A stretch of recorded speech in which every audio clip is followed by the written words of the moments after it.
Hello everyone, let's review the common quantitative methods used to analyze your data. Common quantitative methods used in data analytics. So we all know that data analysis is crucial aspect of research because inaccurate report will result to defective inclusion, invariably leading to incorrect or poor decision making. So as a result, you must select an appropriate data analysis strategy to ensure that you acquired reliable and meaningful insight from your data. So as a review, we have qualitative data analysis from the direct interaction with individuals, one-on-one interaction, or we have interview, FGD, focus group discussion, observation, and we have data collection. For quantitative, we have here quantitative data analysis can be defined as the process of analyzing the data that is number-based or data that can be easily converted into numbers. So you're going to code the data. But before that, we are going to review what is quantitative data analysis technique. Typically work with algorithm, mathematical analysis tools, software to gain insight from data, answering questions such as how many or how often or how much. So what is this quantitative data analysis used for?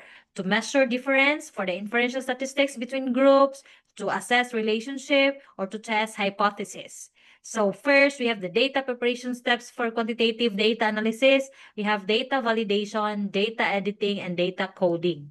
For data validation, evaluate if the data was collected correctly through required channel and to ascertain if it meets set up standards.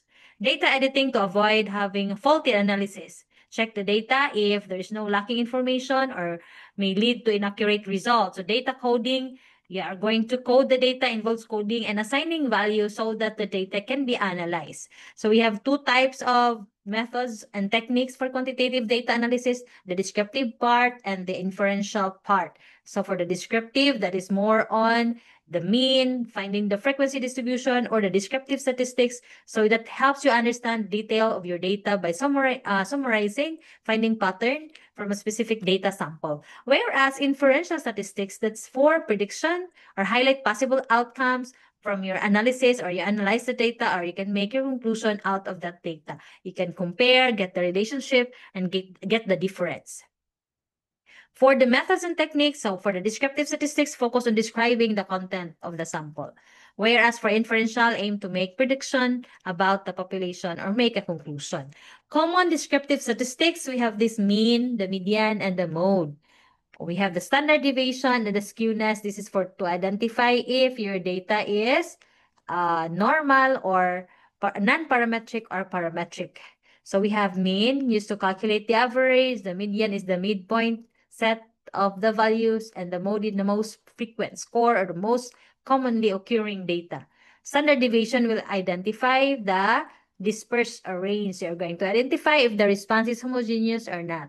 The skewness will identify if your data is normal or non-parametric. So you're going to test the normality test. That's for the skewness. Skewness will identify if your study is normal in the normal or in the non-parametric test. So we have an example of an actual descriptive statistics. We have the mean, the median, standard deviation, variance, and the skewness that will identify the normality test of your data. Descriptive statistics will provide a macro and micro view of the data. It helps identify errors and anomalies of the data and inform which inferential statistics can be utilized. So these common uses of inferential statistics: make predictions, so difference between two or more groups. Examples there, the height difference between a group of children. Predictions about relationship between two variables, like you're going to predict the given board examination result by using their mock board or the pre-board exam. Thank you for watching. Please check my other math tutorials.